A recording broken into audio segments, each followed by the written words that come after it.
i dag, ikke? Og så ikke tænke på, at der var en klasse, som man skulle tage hensyn til. Hvordan vil man så gøre? Vil man så bygge den i lettere materialer end en last eller kø? Nej, jeg vil nok snyde mig selv 3 cm i højden i fribordet igen, for at få lidt mere plads. For at få lidt mere plads, jeg tror ikke, det vil sejle dårligere 3 cm mere i højden. Det vil bare gøre det lidt nemmere at få indretningen til at fungere. Så vil man rationalisere den rent produktionsmæssigt, fordi at det var de første både, vi lavede i glasfiber, dengang vi selv havde tegnet, så i dag kunne du godt lave noget, der var mere produktionsvenlig. Altså det med, at bykøen lige bliver lidt tykkere for den ene. Nu skal vi lige have en form i 2 halvdele, i stedet for at have en fast form, og du bare hælder bly, så kan du have noget, du skiller af hver gang. At der er mange ting, der gør 10 meter dyr at producere, som også har et formål rent teknisk, at det er godt, men man kunne måske godt lave nogle rationaliseringer på at få det lidt bedre produktion. Det kunne være ude i cockpittet for eksempel, at sige, at der er ikke ret mange både, hvor man kan stå nede i læg sådan, og sætte føren nu under og stå godt, hvis man skal stå og lænse lidt over kanten der. De fleste de har bare en side, der går ned, og når båden krænger, så kan man ikke stå der.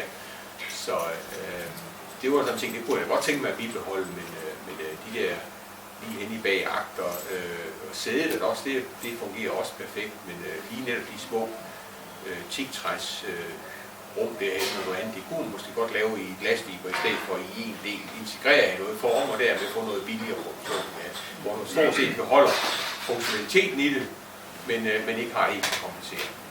Jeg tænker også lidt kapselatsmæssigt, altså om man kunne lave noget optimering. Nu tænker jeg på køl i dag, der har man jo køl med elkøl og altså i stedet for den lange køl. Ja, du kunne godt lave det.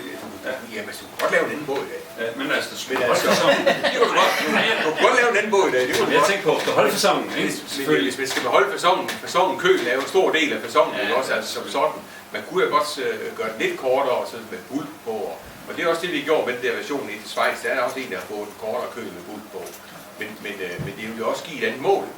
Det er ikke sikkert, det vil gøre det mere optimalt som kapsel, altså både i dag, altså på DH. Men du kan godt tegne en, der vil sejle hurtigere, ja, det kan du godt. Men i og med, at jeg ser sådan set klassen som et af de største aktiver for BP10-meter, så tror jeg ikke, at det var den retning, jeg ville gå, at jeg ville få det splittet op. Det har man set i mange andre steder, så har man ikke en klasse.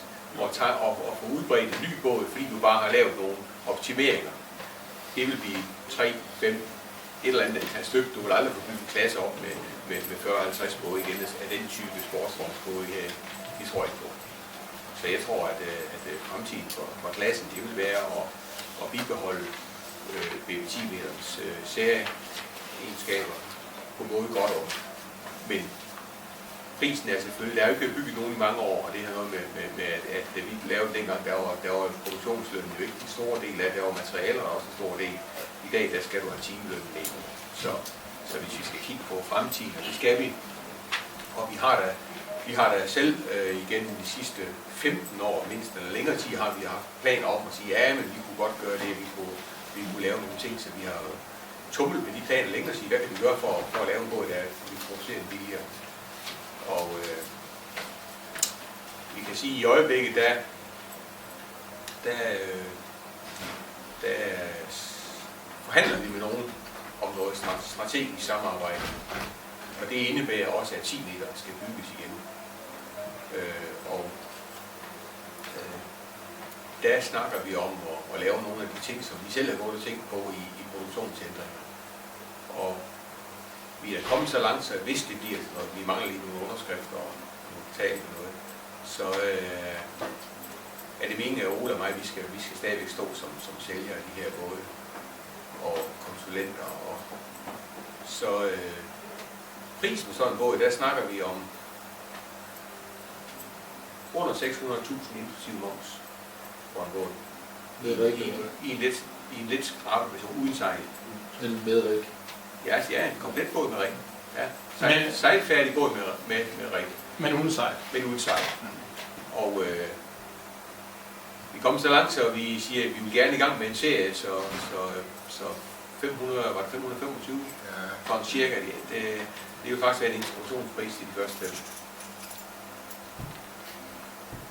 Jamen det er lov at gøre med, at skal man, de form, de har ikke været i gang længe. De ligger og er lidt rustne. Så skal der laves noget, så skal der slives og poleres.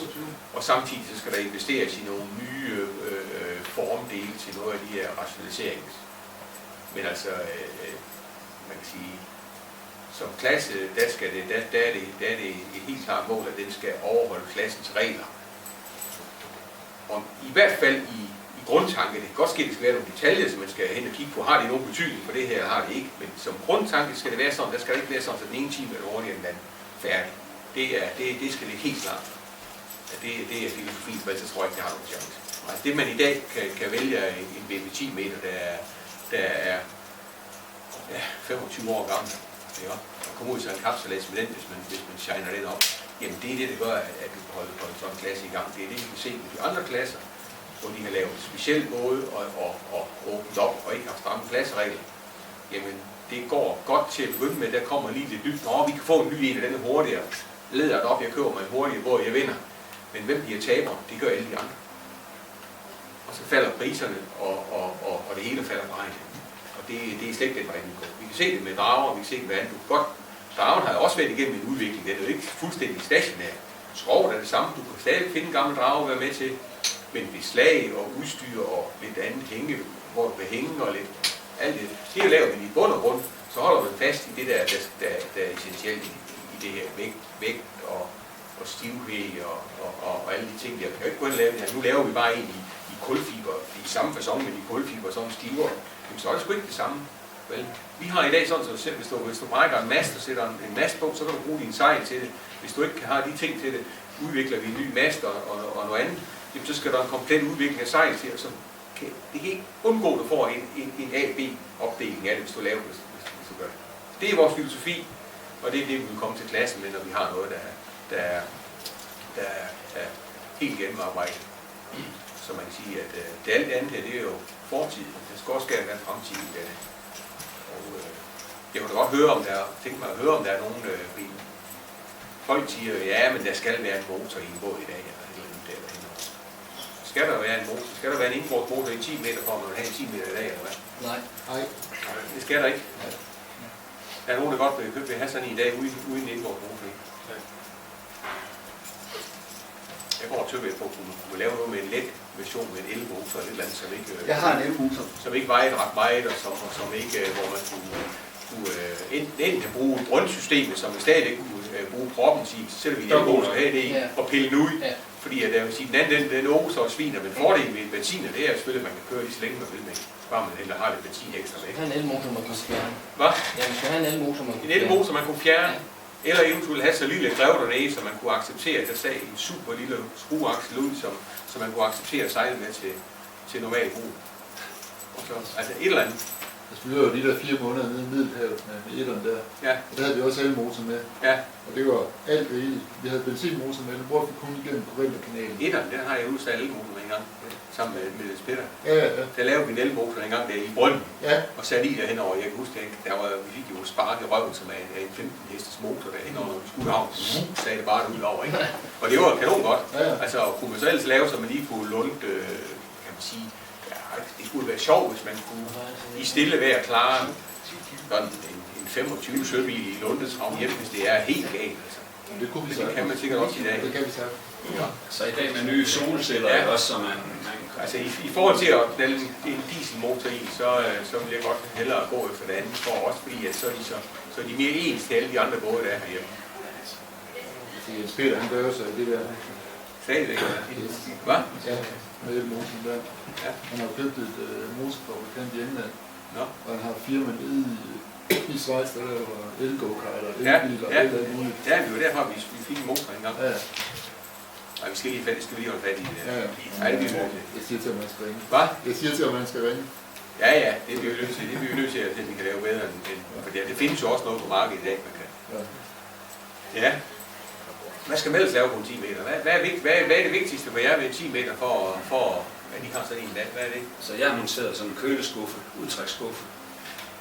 Jeg får at have noget køle, ja, altså et eller andet. Og det er simpelthen kanon. Ja. Det er så hvad det koster. 3.000. Over i styrbord sige ind under der i Kistebæk, eller hvad? Ja, det er bagsiden, ja. I bagsiden, der hvor du plejer en banseskub? Ja. Så er det ikke pancho, du har ikke noget kog, Jo, det er styrbordssiden i min. Nej, det er da helt forkert.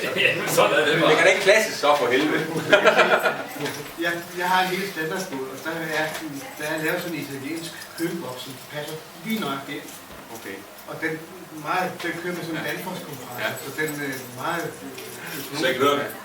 Den er så høj, så den kan lige nøjagtigt presses ind. Men vi vil da gerne have nogle, det kan da være, skulle have et eller andet lidt debatforum i gang, fordi inden vi går i gang med det hele balanceret, så kan vi sige, nu er I 10 meter ejer, vi kan godt sige, at vi skal ud og finde nogle andre, fordi ellers får vi ikke sådan nogen. Vi skal ud og finde nogle nye, hvad skal der til for nogle nye, vi kan ud? I kalder den en familieracer, men der er ingen toilet i. Nej. Det har vi jo, det er altså rent faktisk, så hen ved forkøjlen, den der hak, der er lavet, det passer til en porta-potty, det er designet til. Okay. Så det er designet til en porta-potty, og så lige gardin til at trække for, det var der i de første, lige over, trække over derinde ved mastestøtten, og så har du forrum til en porta-potty. Det var der. Du siger rulleforslag, det er... Ja, rulleforslag, det har jeg på min, og det er så... Det vil sige, det kunne være en god idé. Ja, det skal være standard. Hvad? Ja, det skal være standard. Men det vil ikke, hvad I gør i klassen med det i dag. Skal der være løjer på i dag for at sejle det? Det skal der være. Ja. Det kan man godt lave. Man kan godt lave det med løjer og andet. Men det er jo det eneste, man kan sige, hvor man siger, der er nok sket men det har jo været op at vende mange gange, og vi har holdt fast i, at det skulle være med løjer der. Ja. Fordi at så var der ingen forskel på at sejle kapsalat. Ja. Det vil sige, det er fordi alle ikke har det.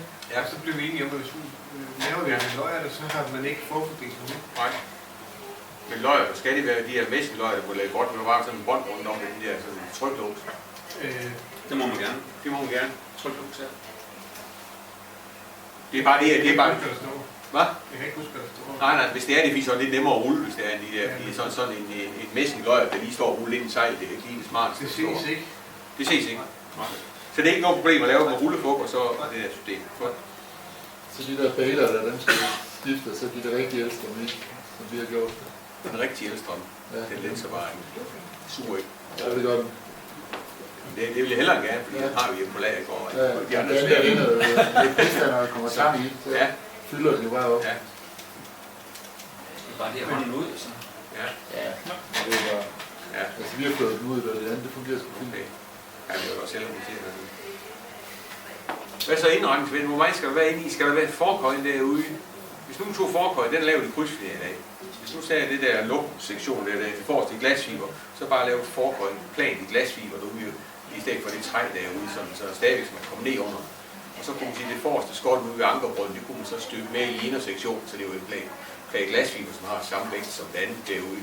Så er hun fri for noget og lige at vedligeholde med. Det bliver ikke nødvendigvis kønnere af det her i forhold til træ. Jeg er godt i træ, men det er et spørgsmål om at sige, kan man lave sådan, nej, men i bygningen, altså i selve bygningen her, der var det sjovt, så du kunne tage en sektion, hele dørken, i stedet for at vi stykker en vinkelkant på i dag, der skal en ud og skrue på derude, det skal lime sammen og hænge sammen. Hvis du tog den indersektion med dør og bare glasset fast, og så forskot derude i en sektion, for eksempel, så kunne det jo laves, inden du fik dækket på og blive færdig med det også. Det var fint nok. Altså det vil jo ikke være noget, det vil ikke ændre på funktionaliteten eller på noget. Mastestolen. Hvad? Mastestolen, den står meget i vejen. Mastestøtten? Støtten i der, Ja, mastestøtten, altså lige i midten der, ikke? Ja. Ja. Det er jo et arbejde at komme ud af forholdet og forbi den der, for det... Men har Der er ikke nogen, der siger noget til dig, Jes. Altså, du siger, nej, men båden den er designet til mig. Nå, færdig, slut. Ja, så er det jo. Ikke? Jeg skal kunne sidde ordentligt opstart nede i kahytten, ellers så duer det ikke. Nå, men hvad kan vi gøre der? Så skal vi til at lave sådan en eller anden super ramme der i stedet for, som overfører kræfterne. Ja. Vil det være en eller anden, som så kunne gå ned og så fange den ned. Nej, det bliver tungt. Det synes jeg sgu ikke. Det er også bliver tungt. Ja, det er jo selvfølgelig, man skal hurtigt imod den video. Du kan ikke lave noget, der ikke fylder noget højt derinde. Nej, men sådan en eller anden, så man fik noget mere gennemgang. Det ville være et hitvægt, man kunne få den væk på en eller anden. Det ville være et rigtig godt hitvægt, man kunne få den væk. Hvis vi kan opnå stivhed og styrke ud af det, uden det koster en bunde går. Ja. Jamen, det er da værd lige at tage med det der. Jeg har set nogen, der... Nu har jeg ikke fået skrevet det her ned, det er ærgerligt, men kunne vi ikke... Var der nogen, der gider? Er nogen der... Det er optaget godt. Super, ja, fordi vi vil gerne have fat i alt det her, fordi vi står jo sådan set i et sted nu, hvor vi ikke har lavet 10 meter længe. Jeg ser nogen, der indbygger solceller i dæk og i lurer på en rigtig flot måde. Det var også en mulighed, synes jeg. Ja, så flere solceller, som man har noget strøm i dag. Det er strøm, det er altid et problem. Man har altid strøm. Altid. Når jeg sejler ferie, så ligger et solceller op på fordækket. Ja. Den trækker vi køl og alle instrumenter. De både, som vi tilbyder til den pris der, de er så med et maledæk, bare med, hvor dækket er malet med som er antiskrid på færdig. Og så vil sige, det er jo ikke helt optimalt, at man har den der lidt fordybning ude i kanten, hvor der, fordi det er jo ikke er lavet til 10-dæk eller svætbar. Der kan godt stå og sammensætte skidt sådan et sted derude. Det er ikke helt optimalt måske. Men det er det, man altså, det er det, man kan med de former, vi har. Hvis det stadigvæk skal være muligt for at få 10-dæk på til en fornuftig pris. Hvad vil I gøre med skum og balse og det der? Ja, det er jo et bibehold, som vi har stort set. Altså, man kan sige, at de både, der er lavet de sidste 20 både lidt eller andet, jeg har jo ikke haft nogen problemer, strukturelle problemer. Altså, du kan sige, at når båden bliver gammel, så har du det problem, hvis der kommer vand ind i dækskonstruktionen, ikke? Så har du problemer. Der kan man jo også se, at man kan gøre det bedre, man kan lave nogle bedre forstærkninger. Der, hvor man sætter beslag på, så de er mere vandtæt, det er jo måske bruge et andet materiale. Jeg ved i hvert fald flere, de har haft den her under spillen, der selv og den går, og så kanten, den slipper hele vejen rundt der.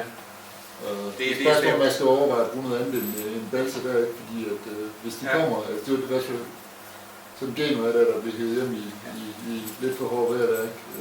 Det lyder så lidt der. Ja, man kan sige, at vi har selvfølgelig lært noget efter 35 år. 35 år, så har vi jo lært et eller andet forhåbentlig. Og det må vi se, om vi kan tage med i det der, så det er rent. Men altså, det er også meget godt, at de både, altså de sejler efter 35 år. Altså. Min gamle bil sejler ikke, den kører ikke efter 35 år. Men vi kan lige godt tage det med. Skal vi stadigvæk have træk under dæk på spillet? Om dagen, eller skal det bare være ovenpå sådan moderne med? Vi er glade for det under træk. Der er nogle af de der gaster, nogle for nye gaster, de kan lige finde hånd til. De kan lige finde til at begynde med. Ja, så det. Men det er nemmere. Ja. Så ikke er nogen, der har flere gode idéer. Og ellers hvis I finder på nogen og hører nogen, så tag lige og drop mig en mail.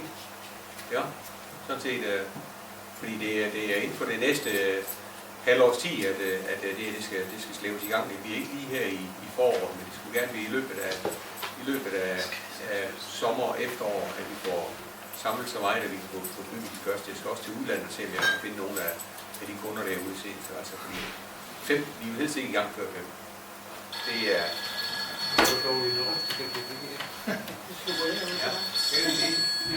Ja, for det er det hele. Ja, det var det. Tak for i dag. Ja.